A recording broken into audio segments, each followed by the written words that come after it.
अंतर्राष्ट्रीय वाले कंप्लीट हो गए थे। अंतर्राष्ट्रीय नदी जल विवादों के अंदर कोसी विवाद किसके साथ है? भारत के सामने वाला बोला करो, एक में तो भारत है तभी पढ़ा है अपन ने, सामने वाले में नेपाल। ब्रह्मपुत्र, सिंधु, सिंधु और सहायक नदियों पर अगर कोई भी विवाद होता है तो वो भारत और पाकिस्तान। जैसे झेलम, रावी, इनके ऊपर कोई भी विवाद होता है अंतर्राष्ट्रीय विवाद के रूप में अगर पूछा जाए तो हमारा पाकिस्तान के साथ ही होगा। अंतर्राज्यीय विवादों में कुछ अन्य प्रमुख राज्य हैं, जैसे रावी व्यास जो विवाद है उसमें पंजाब, राजस्थान और हरियाणा, तो जो निकटतम पड़ोसी राज्य होते हैं वो सामान्यतः उस विवाद में शामिल होते हैं। तो अंतर्राष्ट्रीय विवाद के बाद में अपन है नेक्स्ट अंतर्राज्यीय विवादों में। अंतर्राज्यीय विवादों में अगर देखें तो कुछ नदी विवाद हैं जो दक्षिण भारत के प्रसिद्ध हैं और कुछ नदी विवाद हैं जो उत्तर भारत के प्रसिद्ध हैं।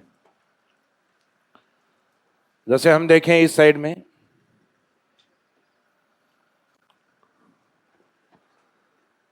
सतलज में एक प्रमुख नदी आती है जिसका नाम है व्यास, और इस साइड में चिनाब की ओर जाने वाली प्रमुख नदी आती है रावी। इन नदियों के जल बंटवारे को लेकर मुख्यतः जो रावी व्यास विवाद है, यह रावी व्यास विवाद जो है उत्तर भारत के कुछ प्रमुख राज्य जैसे कि पंजाब, हरियाणा का कुछ भाग है जो एनसीआर के रूप में यानी नेशनल कैपिटल रीजन के रूप में जा चुका है। जैसे एक बड़ा एरिया गुड़गांव वाला क्षेत्र, तो वहाँ ड्रिंकिंग वाटर की डिमांड बहुत ज़्यादा बढ़ गई है हरियाणा की ओर, तो ये पानी की और ज़्यादा डिमांड करते हैं पंजाब से कि हमें रावी और व्यास जो रिवर है उसका पानी और अधिक दिया जाए। और इसके साथ जुड़ा हुआ एक प्रमुख राज्य है राजस्थान, जो इन परियोजनाओं से जुड़ा हुआ है। रावी और व्यास प्रोजेक्ट, जैसे रावी व्यास है, इनका जो पानी है या इनका जो एक्सेस वाटर या अतिरिक्त पानी है वो राजस्थान के हनुमानगढ़ में बनी हुई एक प्रमुख नहर है, नाम सुना होगा आपने, राजीव गांधी सिद्धमुख कैनाल। तो राजीव गांधी सिद्धमुख कैनाल जो हनुमानगढ़ के मुख्यतः नौहर क्षेत्र से जुड़ी हुई है। कौन से क्षेत्र से? नौहर, इस कारण इसको नौहर नहर भी कहा जाता है। तो उस नौहर नहर को या राजीव गांधी सिद्धमुख नहर को पानी जो प्राप्त होता है वो मुख्यतः रावी और व्यास का प्राप्त होता है। तो पंजाब, हरियाणा, राजस्थान है, ये इस विवाद के अंदर शामिल हैं। कौन से में? रावी और व्यास को लेके जो विवाद है। इसी के इस साइड में यमुना जो रिवर है, इस यमुना रिवर में आने वाली मध्य प्रदेश और यूपी की ओर आने वाली दो प्रमुख नदी आती हैं, जिसमें आती है एक बेतवा और एक आती है कैन। ये भारत में नदी जोड़ो परियोजना का सबसे पहला एग्जाम्पल है जिसमें नदियों को आपस में जोड़ा गया था 2005 के अंदर, 25 अगस्त 2005, 25 के अंदर, 25 के अंदर। इन नदियों के जल बंटवारे को लेके ये एमपी से और यूपी में जाके यमुना में मिलती हैं। तो इन नदियों के जल बंटवारे को लेके विवाद है इन दोनों के बीच में, यूपी और एमपी के मध्य इन नदियों के जल बंटवारे को लेके विवाद है। फिर दक्षिणी भारत की ओर हम आते हैं, तो ये उत्तर भारत की ओर प्रमुख जो नदी विवाद है मुख्यतः रावी व्यास, कैन, बेतवा। इसके बाद में मध्य भारत से यानी मध्य प्रदेश की ओर से मैकाल माउंटेन से आने वाली जो नदी है, जो भ्रंश घाटी सबसे लंबी नदी मानी जाती है, नर्मदा। नर्मदा को लेके महाराष्ट्र जिस राज्य से आती है वो राज्य शामिल है एमपी, बीच में गुजरात, और इसकी जलापूर्ति नर्मदा नहर के रूप में राजस्थान को भी जाती है। तो इस विवाद में एक खास बात है कि राजस्थान भी शामिल होता है। और एग्जाम में कोई ऐसा स्टेट दिया जाता है, जैसे जनरली यूपी ज़्यादा देते हैं ऑप्शन में, कि जो नर्मदा विवाद है, नर्मदा विवाद में कौन सा राज्य शामिल नहीं है, तो इसमें यूपी शामिल नहीं है। बाकी इसमें शामिल है एमपी, महाराष्ट्र, गुजरात और राजस्थान। गुजरात में तो काफ़ी बड़ा इस पर डैम भी बनाया हुआ है, सरदार सरोवर, शायद बताया भी था मैंने आपको, नर्मदा नदी के ऊपर बताया था। तो वो डैम इसके ऊपर बना हुआ है, तो इसका मीनिंग गुजरात के अंदर भी इसका बहाव क्षेत्र अच्छा है। और राजस्थान की ओर नर्मदा नहर के रूप में, जो कि अपने आप में एक अलग प्रोजेक्ट था जिसमें सिंचाई ड्रिप और स्प्रिंकलर यानी बूंद बूंद और फंवारा तकनीक से अनिवार्य रूप से लागू की गई थी। ये इंडिया का पहला ऐसा प्रोजेक्ट था कि जिस एरिया में सैलिनिटी या लवणीयता होती है उन क्षेत्रों में अगर आप ओपन वाटर, खुला पानी छोड़ोगे तो वो जो लवणीयता अगर ज़मीन में अधिक है तो सिंचाई के कारण वो पानी नीचे जाएगा और वो लवणीयता गीली होकर वापस से व्हाइट लेयर के रूप में ऊपर जमा हो जाएगी, जिससे उन क्षेत्रों में कौन सी समस्या बढ़ेगी? लवणीयता। तो लवणीय जैसी समस्या है उसको कम करने के लिए इस प्रोजेक्ट को ऐसा बनाया गया था। तो ये मुख्यतः इन 4 राज्यों के मध्य विवाद है, नर्मदा विवाद, जिसमें नर्मदा नदी राजस्थान में नहीं आती, रावी व्यास भी नहीं आती है, लेकिन राजस्थान विवाद में शामिल है।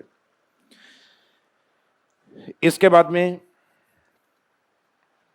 कर्नाटक की ओर से गोवा के तट पर आके मिलने वाली एक प्रमुख नदी आती है जिसका नाम है मांडवी रिवर। क्या नाम है? मांडवी रिवर। तो मांडवी रिवर विवाद में कर्नाटक जिस राज्य में जाती है, गोवा और महाराष्ट्र की ओर भी इस नदी की डिमांड है, यानी परियोजना में महाराष्ट्र भी शामिल होता है। तो मांडवी रिवर को लेके इस विवाद में रहता है महाराष्ट्र, गोवा और कर्नाटक। मांडवी रिवर में 2 स्टेट तो अपन ने पढ़े थे, कर्नाटक और गोवा। ये मैंने आपको बताया था कर्नाटक से उद्गमित होती है, कर्नाटक से उद्गमित होकर पश्चिमी घाट से और गोवा के तट पर आकर अरब सागर में मिलती है मांडवी रिवर। इसके बाद में दक्षिणी भारत की ओर अगर हम देखें, इस साइड से महाराष्ट्र वाला जो पार्ट है, कर्नाटक, उसके बाद में इस साइड में आंध्र प्रदेश वाला पार्ट, ये वाला जो पार्ट है ये टच में रहता है कृष्णा नदी के। कौन सी नदी के? कृष्णा नदी जो महाराष्ट्र से निकलती है। तो इस विवाद के अंदर एक तो महाराष्ट्र, बाद में मुख्य नदी है कहाँ की है? कर्नाटक। तो इस विवाद में कर्नाटक, इसके बाद में इसके आगे आंध्र प्रदेश से अलग हुआ एक स्टेट है तेलंगाना। तेलंगाना के बाद में आंध्र प्रदेश। इस पे एक डैम बताया था, मैंने कहा था ये नागार्जुन डैम है, वर्तमान में दोनों की बाउंड्री पर है। बाउंड्री पर होने के कारण दोनों स्टेट के अंदर जल बंटवारे को लेके या नदी का जो पानी है उसको बांटने को लेकर इन राज्यों के बीच में विवाद स्टार्ट हो गया। और उसके पीछे महाराष्ट्र ने भी इसके कुछ प्रोजेक्ट तैयार किए हैं। कर्नाटक के अंदर कई जगह इसके पानी को रोकने की परियोजनाएं हैं। तो इसका मीनिंग है सभी राज्य अपने स्तर के ऊपर इसके पानी को रोकने का प्रयास कर रहे हैं। इसको लेके इन राज्यों के अंदर एक यूनिटी नहीं बन पा रही है। इस जो कृष्णा नदी है इसके ऊपर जो ट्रिब्यूनल या न्यायाधिकरण यानी इनके लगभग सबके केस चल रहे हैं, इनके ऊपर ट्रिब्यूनल गठित किया जाता है। आपने पढ़ा होगा अंतर्राज्यीय जल विवाद है, आपका जो अनुच्छेद 262 होता है। अंतर्राज्यीय विवादों को अनुच्छेद 262 के तहत सुलझाने के लिए राष्ट्रीय स्तर पे ट्रिब्यूनल का गठित किया जाता है, न्यायाधिकरण को गठित किया जाता है। बाद में उन राज्यों को जो न्यायाधिकरण का अंतिम फैसला होता है कि वास्तव में किस राज्य को पानी की कितनी रिक्वायरमेंट है, क्या उस क्षेत्र के किसान उस चीज से प्रभावित हो रहे हैं, तो न्यायाधिकरण जो अपनी तरफ से अंतिम फैसला देगा वो उन राज्यों के ऊपर अप्लाई होगा, यानी वो राज्य बाद में उसको कहीं और जाके चैलेंज नहीं कर सकते। तो इसके ऊपर अभी शायद अंतिम फैसला आया नहीं है, जो लास्ट रिपोर्ट जहां तक है। तो इन राज्यों के मध्य ये विवाद कृष्णा नदी के ऊपर विवाद है, जहां से उद्गमित होती है महाराष्ट्र है, कर्नाटक है, तेलंगाना और आंध्र प्रदेश। इस साइड में केरल से उद्गमित होकर और अरब सागर की ओर आने वाली एक प्रमुख नदी आती है यहाँ पेरियार नदी। उस पेरियार नदी के ऊपर एक डैम बना हुआ है यहाँ केरल और तमिलनाडु, केरल की सीमा के ऊपर है ये। और इसका पानी सप्लाई किसको किया जाता है? तमिलनाडु। तो पेरियार का ये जो प्रोजेक्ट है, इस प्रोजेक्ट को या बांध परियोजना को नाम दिया जाता है मुल्ला पेरियार। क्या नाम दिया जाता है? मुल्ला पेरियार। तो इस मुल्ला पेरियार डैम को लेके इन दोनों के बीच में विवाद है। तो ये पेरियार संबंधी अगर ये विवाद आए, पेरियार या मुल्ला पेरियार डैम विवाद, तो ये आता है मुख्यतः केरल और तमिलनाडु के मध्य। उसका कारण यह है जो मैंने आपको बताया था, एक मूवी बनी थी दक्षिणी भारत में, मूवी बनी थी डैम 999, बांध 999। और उस डैम 999 में ये दिखाया जाता है कि एक बांध टूटने के कारण किस तरीके से तबाही आती है। तो इन्होंने ये सोचा केरल वालों ने कि इसके बहाव क्षेत्र में मेरे लोग हैं, फायदा पानी का मिलता है किसको? तमिलनाडु को। तो इन्होंने कहा कि बांध को लगभग 100 साल से भी ऊपर हो गए हैं, हम तोड़ के इसका रिकंस्ट्रक्शन करेंगे। तमिलनाडु वालों ने कहा कि आप लोग इसका रिकंस्ट्रक्शन करोगे, वापस बनाओगे, और बांध को बनाने में काफ़ी बड़ा बांध होता है, तो बांध को बनाने में लगभग 10-15 साल लगेंगे। तो हमारे इधर के ये किसान क्या करेंगे इतने साल? क्योंकि तमिलनाडु का तट होता है सामने, तो ग्रीष्म काल के अंदर ये क्षेत्र क्या रहता है? शुष्क रहता है। आते हुए मानसून से इस क्षेत्र में वर्षा नहीं होती। इसका मीनिंग तमिलनाडु मुख्यतः कृषि के लिए काफ़ी बड़े स्तर पर मुल्ला पेरियार बांध के ऊपर डिपेंड होता है। तो मुल्ला पेरियार बांध को ये बार बार केरल, हालांकि सेंट्रल गवर्नमेंट कहती है, अगर बार बार इसके ऊपर 1-2 बार न्यायाधिकरण गठित किए गए हैं, कि इस मुल्ला पेरियार बांध में से अगर 3 फीट पानी नीचा कर दिया जाएगा तो अगले 200 साल नहीं टूटेगा। यानी लोग भावुक तो होते ही है ना ये, तो केरल वाले तुरंत कहते हैं कि 3 फीट पानी नीचे उतारो, तो ये पानी नीचे उतार के बाद में उनका विवाद समाप्त हो जाता है। तो जब भी इसमें उनको ये लगता है कि भाई पानी का स्तर वापस बढ़ा दिया, तो फिर वो कोर्ट केस की प्रयास करते हैं, तो बाद में गवर्नमेंट वापस इशारा कर देती है 3 फीट नीचे उतार दो, अब बांध को कोई खतरा नहीं है। तो इसका मीनिंग है ये विवाद बीच में होता रहता है, बीच में समाप्त होता रहता है। तो ये हाईलाइटेड हुआ था लगभग 2011-12 के आसपास, ज्यादा हाईलाइट विवादों में था ये मुल्ला पेरियार बांध विवाद। तो एक पेरियार विवाद याद रखना, केरल और तमिलनाडु। तो पहले कुछ एक विवाद है, इनको लिख लो, फिर आप हेडिंग डाल लिया था।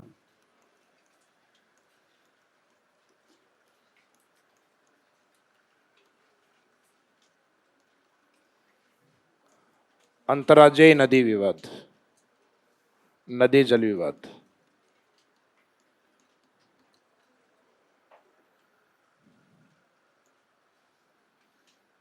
अंतर्राज्यीय नदी जल विवाद।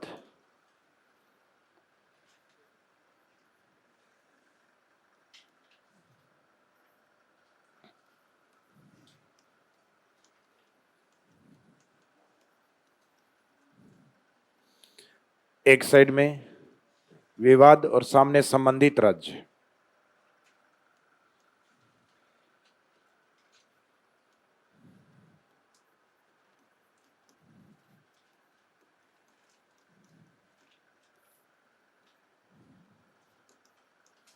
रावी व्यास पंजाब, हरियाणा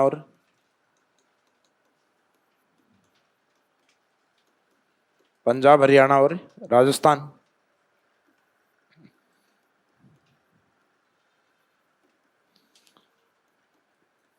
केन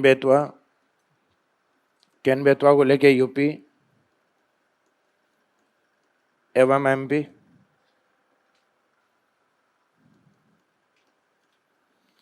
यूपी एवं एमपी।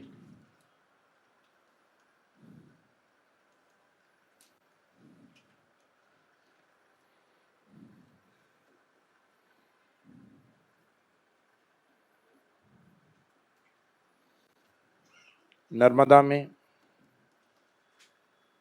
एमपी, महाराष्ट्र, गुजरात एवं राजस्थान। इसका मीनिंग है नर्मदा बहुउद्देश्य परियोजना के अंदर भी ये राज्य शामिल हैं। तो उस बहुउद्देश्य का जो प्रॉफिट जिन राज्यों को मिलेगा विवाद में, वही राज्य शामिल होंगे। एमपी, महाराष्ट्र, गुजरात एवं राजस्थान। इसके बाद में महाराष्ट्र की, गोवा की और एक कर्नाटक की नदी जल विवाद कौन सा है? मांडवी।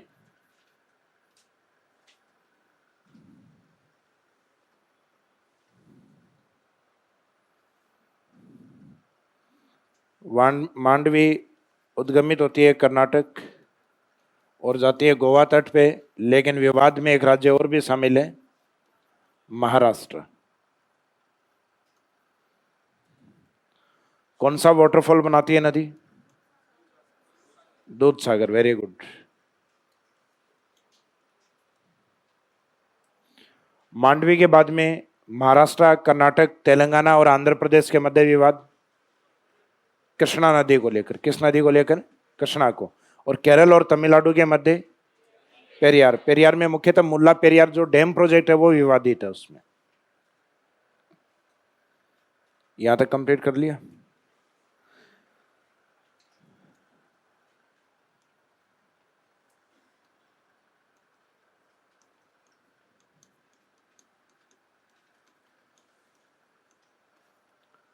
कृष्णा नदी जो कि महाराष्ट्र से उद्गमित होकर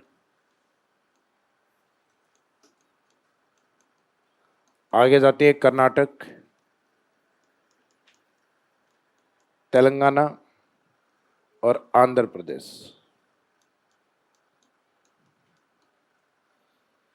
तेलंगाना और आंध्र प्रदेश। इसके बाद में दक्षिणी भारत की ओर कृष्णा ही जस्ट नीचे कावेरी नदी है, वो भी लिख दो साथ में। कावेरी नदी का जो बहाव क्षेत्र है वो है केकेटी में। किसमें? केकेटी में कर्नाटक, केरल और तमिलनाडु। इसमें एक केंद्र शासित प्रदेश भी आता है पुदुचेरी। तो विवाद के अंदर पुदुचेरी को भी काउंट करना है, यानी जल बंटवारे में लेके पुदुचेरी, तो पुदुचेरी अपने आप में केंद्र शासित प्रदेश अलग है, तो विवाद में पुदुचेरी भी शामिल होगा। बहाव क्षेत्र में मुख्यतः ये 3 है। तो कावेरी वाले में केकेटी लिख के उसके आगे स्टेट लिख दीजिएगा। केकेटी का मीनिंग कर्नाटक, केरल, तमिलनाडु।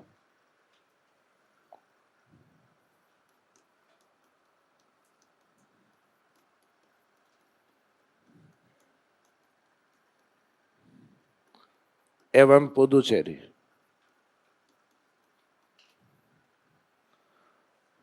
एवं पुदुचेरी।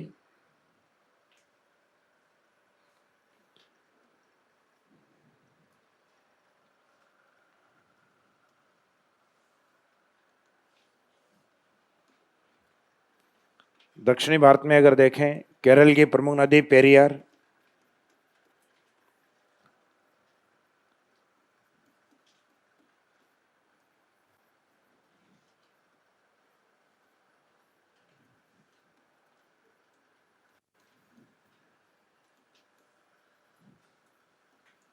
इसमें जो मुख्य विवाद होता है मुल्ला पेरियार बांध का।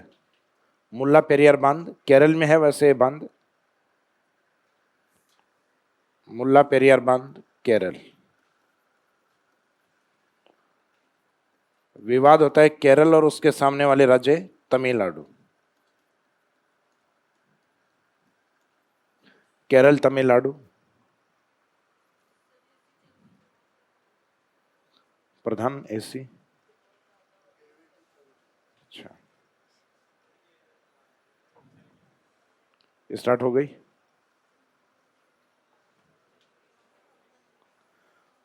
तो पेरियार या विवाद का प्रमुख जो केंद्र है मुल्ला पेरियार बांध केरल और तमिलनाडु।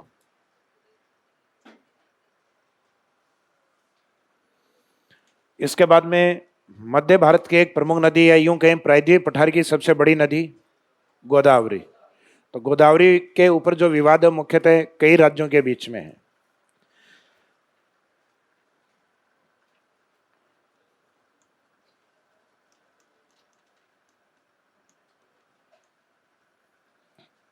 यानी इस साइड में अगर बात करें तो इसके बहाव क्षेत्र के अंदर मैंने एक तो बताया था आपको महाराष्ट्र से उद्गमित है।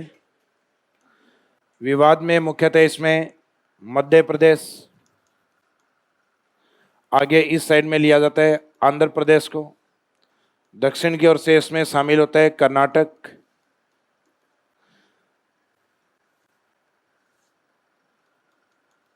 और तेलंगाना स्टेट। यानी इसके विवादों में कई राज्य आते हैं, महाराष्ट्र, मध्य प्रदेश, कर्नाटक, तेलंगाना और आंध्र प्रदेश। ये सभी राज्य इस विवाद में शामिल होते हैं गोदावरी नदी विवाद में। इसके ऊपर की ओर इस साइड में एक नदी उद्गमित होती है, मुख्यतः छत्तीसगढ़ वाला जो पार्ट है उसके आसपास से। कौन सी नदी है? वंशधरा। इसको जनरली वंशधारा के नाम से भी लिखते हैं। यह विवाद आता है मुख्यतः एक तो ओडिशा स्टेट है और एक इस साइड में आता है छत्तीसगढ़ वाला पार्ट। तो ये वंशधारा विवाद है छत्तीसगढ़ और ओडिशा राज्यों के मध्य। तो वंशधारा पूर्वी राज्यों के मध्य एक प्रमुख विवाद माना जाता है। ओडिशा से भाई ये नदी इस साइड में आंध्र प्रदेश की ओर आती है और आंध्र प्रदेश की ओर एक प्रोजेक्ट बनाया जा रहा है जिसके पैरेलल आती है। छत्तीसगढ़ इसमें शामिल नहीं होता। छत्तीसगढ़ और ओडिशा का तो अलग विवाद है, वो आता है महानदी विवाद। इसके जस्ट ऊपर की ओर कौन सा विवाद है? महानदी विवाद है। और महानदी के अंदर क्या विवाद है? तो महानदी का जो सबसे लंबा जो बांध है वो लंबा बांध बना दिया गया ओडिशा के अंदर, जबकि महानदी का जो मेन कैचमेंट एरिया है वो पड़ता है छत्तीसगढ़ के अंदर। यानी महानदी मुख्यतः कौन से स्टेट से बहती है? उसका लगभग 86% पार्ट या यूं कहें अप्रोक्सीमेट 80% से अधिक भाग वो छत्तीसगढ़ के पास में है, लेकिन उसका जो पानी है वो लगभग 75% के आसपास पानी उसका उड़ीसा को मिलता है। इसका मीनिंग जिस क्षेत्र में बहाव क्षेत्र 86 है उसको पानी 25% मिल रहा है छत्तीसगढ़ को, जबकि उसके पास बहाव क्षेत्र, इसका मीनिंग नदी का जो कैचमेंट एरिया वो कितना परसेंट, लगभग 80% से अधिक, लेकिन पानी की प्राप्ति उसको केवल 25% दी जा रही है, बाकी 75% पानी ओडिशा ले रहा है। तो इस कारण महानदी जो विवाद है वो छत्तीसगढ़ और ओडिशा, और ओडिशा से उद्गमित होकर आंध्र प्रदेश की ओर जाने वाली जो नदी है वो कौन सी है, बंसधारा। इसमें इसके पैरेलल एक नदी और चलती है जिसका नाम है नागावल्ली। क्या नाम है, नागावल्ली, नहीं सिरिवल्ली नहीं है। तो ये नागावल्ली और वंशधरा नदी है, इनको आपस में जोड़ने का प्रयास कर रहे हैं। तो उसके अंदर ये दोनों ही राज्य एक दूसरे के ऊपर एलिगेशन लगा रहे हैं कि इसका पानी ओडिशा अधिक रोकने का प्रयास कर रहा है, ओडिशा कह रहा है इसका पानी है, इसके ऊपर बड़े प्रोजेक्ट आंध्र प्रदेश बना रहा है। तो बंसधरा या वंशधारा जो नदी है, ये विवाद ओडिशा आंध्र प्रदेश, और ऊपर वाला महानदी विवाद छत्तीसगढ़ और ओडिशा। देखो सामान्यतः विवाद उन्हीं राज्यों के मध्य होते हैं जिन क्षेत्रों में एक नदी का कैचमेंट एरिया होता है। तो लगभग ये नदियां अपन ने पढ़ी हैं, कोई एक आधा राज्य उसमें अन्य शामिल हो सकता है जो उनके निकटतम हो। जैसे रावी व्यास से हमारा संबंध नहीं है, लेकिन पंजाब हरियाणा उनसे संबंधित हैं और उस विवाद में हम शामिल हैं। राजस्थान, नर्मदा का हमारे से संबंध नहीं है डायरेक्टली नदी का, लेकिन उस विवाद में हम शामिल हैं क्योंकि नर्मदा बहुउद्देश्य परियोजना का पानी हमें भी मिलता है नर्मदा नहर के रूप में। तो ये दो प्रमुख विवाद, एक तो इस साइड वाला महानदी विवाद, बंसधारा नदी विवाद और गोदावरी विवाद। तो ये 2-3 विवाद हैं, ये और लिख लीजिएगा इसमें।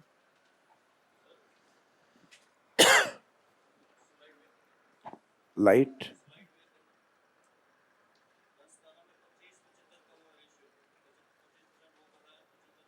75 इसका यूज ये कर रहा है। ओडिशा के अंदर बांध बनाया गया, राष्ट्रीय स्तर पे अनुमति इस क्षेत्र में मिली थी। महानदी सेंटर के द्वारा डिसाइड किया कि जो ओडिशा वाला जो पार्ट है इसको मिलेगा, लेकिन छत्तीसगढ़ में पानी की रिक्वायरमेंट है। तो ये कहते हैं कि इस नदी का जो पानी है ये हमारे लिए और बढ़ाया जाए, यानी 25 हमारे लिए पर्याप्त नहीं है। नदी का जो मेन सोर्स है वो छत्तीसगढ़ है, कैचमेंट एरिया मेन छत्तीसगढ़ में है, लेकिन इसका यूटिलाइजेशन कौन कर रहा है, मुख्यतः ओडिशा कर रहा है, क्योंकि महानदी के ऊपर जो प्रमुख बांध है वो बांध ओडिशा के पास है। विश्व का सबसे लंबा बांध बताया था ना मैंने आपको। तो अब इस विवाद में लिखो नेक्स्ट, गोदावरी लिखा है क्या,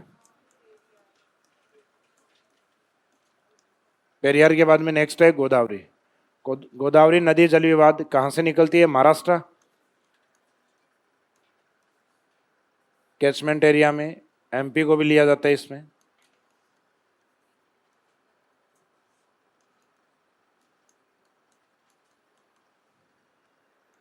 आंध्र प्रदेश, कर्नाटक,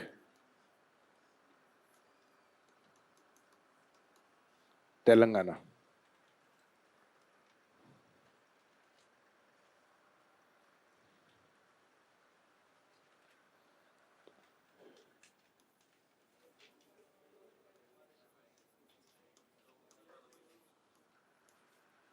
महानदी विवाद, महानदी छत्तीसगढ़ सिहावा पहाड़ियों से निकलकर किस ओर जाती है, ओडिशा की ओर।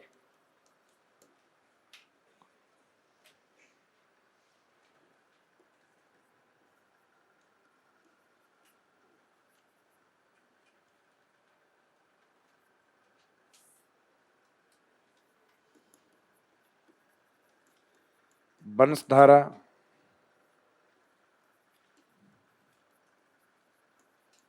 या वंशधारा, बंसधारा या वंशधरा नदी। तो यह विवाद है मुख्यतः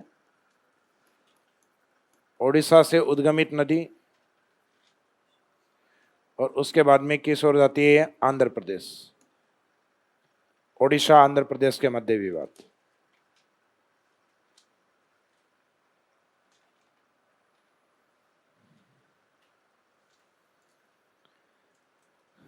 तो ये जो मेन डिस्प्यूट्स हैं ये आपको याद रखने हैं। इनमें सबसे ज्यादा तो इन्होंने एक आधी बार शायद मुल्ला पेरियार को पूछा है, बाकी नर्मदा वाला भी एग्जाम में 1-2 बार दे चुके हैं। क्या चीज, कावेरी को सेकंड ग्रेड में, ऑप्शन क्या क्या दिए हुए हैं?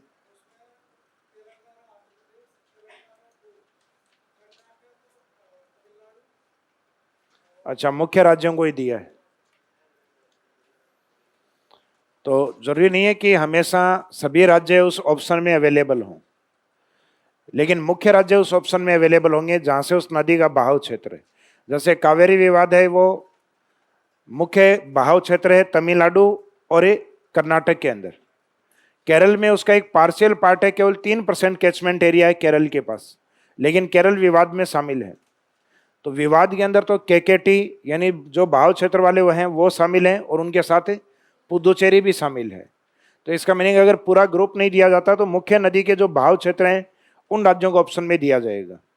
या हो सकता है एक ऐसा स्टेट दे दिया जाए जिसका कोई संबंध नहीं हो, जैसे कर्नाटक, केरल, तमिलनाडु, आंध्र प्रदेश।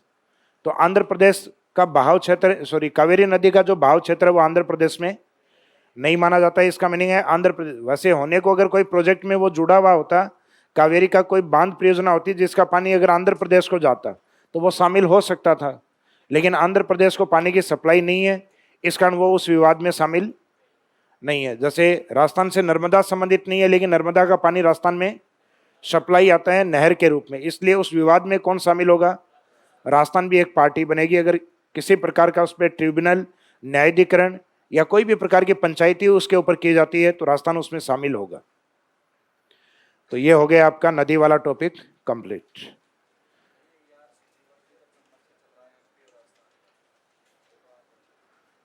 राजस्थान वाला ये विवाद नहीं चल रहा है, ये तो राजस्थान ये चाह रहा है कि जो ईस्टर्न राजस्थान कैनाल प्रोजेक्ट है, इस ईस्टर्न राजस्थान या पूर्वी राजस्थान नहर परियोजना है, कोई भी राज्य को यह अधिकार प्राप्त होता है कि वो अपने यहाँ आने वाली जो नदियां हैं, जैसे विंध्यन से आने वाली जो नदियां हैं, चंबल और उसकी जो सहायक नदियां हैं, उन नदियों को पानी को रोककर 50% वो डाइवर्ट कर सकता है। उस जल को डाइवर्ट करने का मीनिंग है जो नदी है उस बहाव क्षेत्र के अंदर है, भाई आने वाले राज्य का अधिकार है 50%, अगर वो चाहे परियोजना के अंदर शामिल होना तो वो भी 50% अपनी तरफ से कोऑपरेट करे, और वो उनका जो 50% पानी है उसके ऊपर सोचेंगे अपन। लेकिन हमारे पास हमारा जो 50% पानी है इन नदियों का, हमें जो अधिकार है, क्योंकि दो स्टेट की नदियां हैं, ये एमपी और राजस्थान की, तो इसका मीनिंग अधिकार 50% उनका और 50% अधिकार हमारा है। तो उस पानी को हम 50% तक डाइवर्ट कर सकते हैं, ये हमारा राइट्स है। तो वो कह रहे हैं कि इसके लिए पड़ोसी राज्य के लिए आप अगर बाई चांस इससे ज़्यादा पानी अगर यूज करते हो तो कह रहे हैं कि अगर 75% वगैरह वहाँ तक अगर इसका यूज करोगे तो आपको एनओसी लेनी पड़ेगी, नॉन ऑब्जेक्शन सर्टिफिकेट लेना पड़ेगा। एमपी कहता है कि भाई मेरा क्या होगा, जब प्रोजेक्ट बना रहे हो ईआरसीपी में, उसका मेरा क्या हिस्सा दोगे बताओ? तो राजस्थान कह रहा है कि मैं 50% ही डाइवर्ट करूंगा, इससे अधिक नहीं करूंगा, तो किसी को हिस्सा क्यों दूंगा? और वो कह रहा है कि कद्दू कटेगा तो सब में बटेगा। राजस्थान कह रहा है कि इसको राष्ट्रीय जो प्रोजेक्ट होते हैं, नेशनल प्रोजेक्ट होते हैं, उसके तहत लाके और इसको 90% बजट के अंदर से लाना चाह रहे हैं। कुछ ऐसे सब्जेक्ट होते हैं जिनका महत्व बड़े स्तर पे होता है, उनको राष्ट्रीय महत्व के विषय कहा जाता है।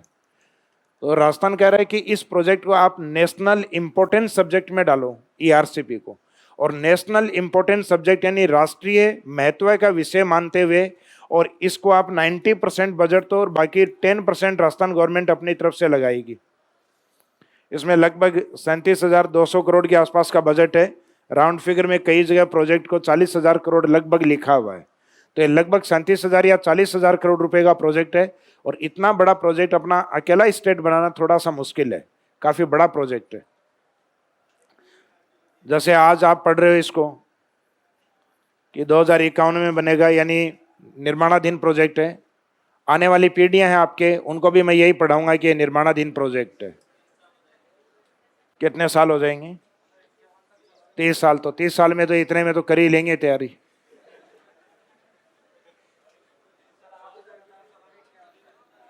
आने वाली पीढ़ियां पढ़ाएंगे। कटप्पा फैमिली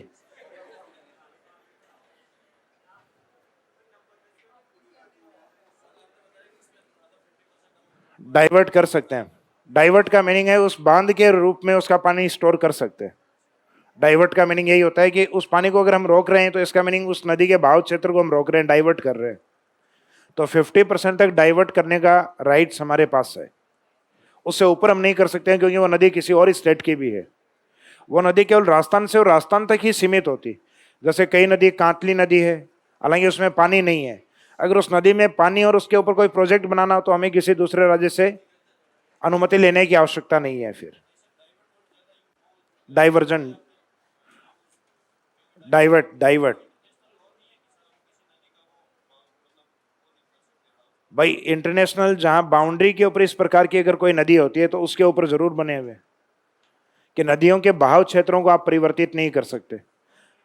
दोनों दोनों अगर देश मिलकर अगर उस जल को डिवाइड करना चाहते हैं तो वो अपने यूटिलाइजेशन के अकॉर्डिंग, यानी किसी देश को ये लगता है कि मेरे यहाँ बाढ़ की गंभीर समस्या है, तो सामने वाले जो कंट्री है उसमें पानी की आवश्यकता है, तो वहाँ एक कंट्री कॉम्प्रोमाइज कर लेगा। जैसे हमें ये लगता है कि सिंधु का पानी हमारे पहाड़ों से जाता है तो हमारे कोई काम का नहीं है, भाई हिमालय के ऊपर चढ़ के वहाँ पे चट्टानों के अंदर खेती कौन करेगा। और इसका मीनिंग है कि हमें कोई हर्ज नहीं है उसका 80% पानी अगर पाकिस्तान जाता है। तो इसलिए कई बार राष्ट्र क्या होता है, उन चीज़ों के ऊपर कॉम्प्रोमाइज कर लेता है कि सामने वाले राष्ट्र के लिए ज़्यादा उपयोगी है, हमारे तो वैसे ही कोई काम की नहीं आ रही, तो इसलिए वहाँ अपन थोड़े लिबरल हो जाते हैं। बाकी अगर सिंधु हमारे यहाँ से जाती है तो हमारा भी राइट्स बनता है कि उसका पानी 30-40% हम ले सकते हैं।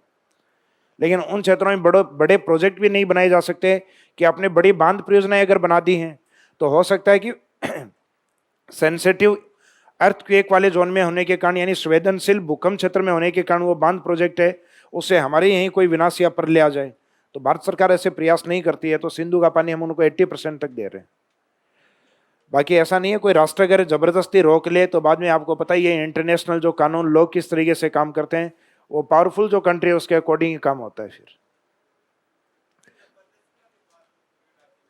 क्या चीज 90-10 वाला कोई भी नेशनल इंपॉर्टेंट सब्जेक्ट होता है, राष्ट्रीय महत्व का कोई भी विषय होता है, कोई भी नदी परियोजना होती है तो उसके ऊपर सेंट्रल गवर्नमेंट 90% बजट देती है।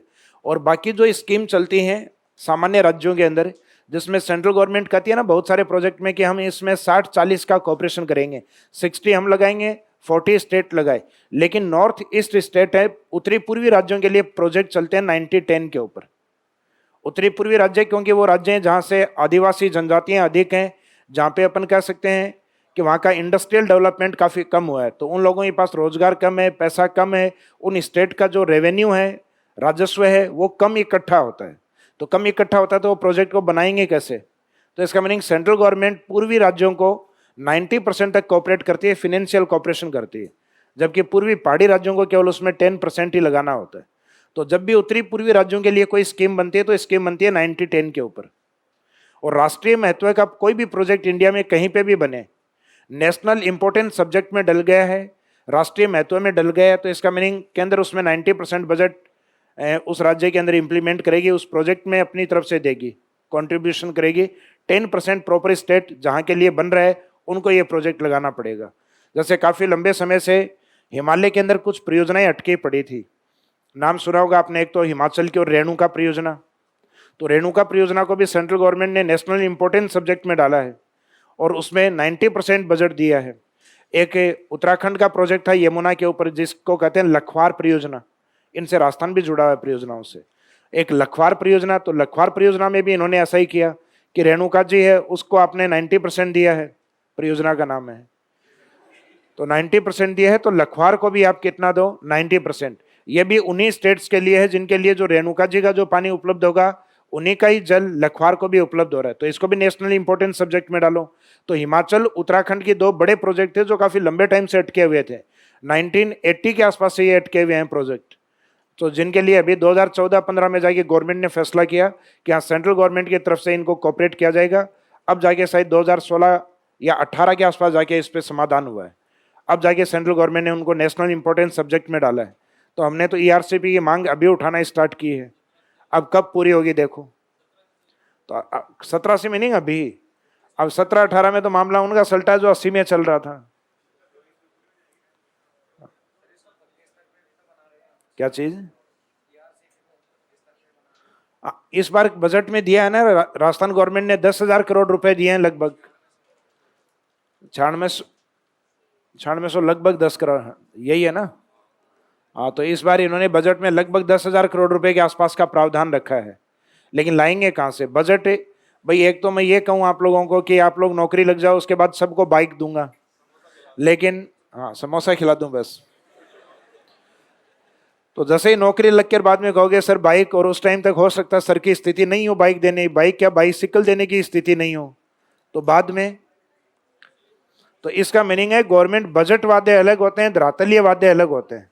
भाई कागज में तो लिख दिया कि आरसीपी के लिए हम लगभग 10,000 करोड़ रुपए देगी राज्य सरकार, तो ऐसे 3-4 बार दे दे तो काम ही नहीं हो जाए, परियोजना ही बन जाएगी पूरी।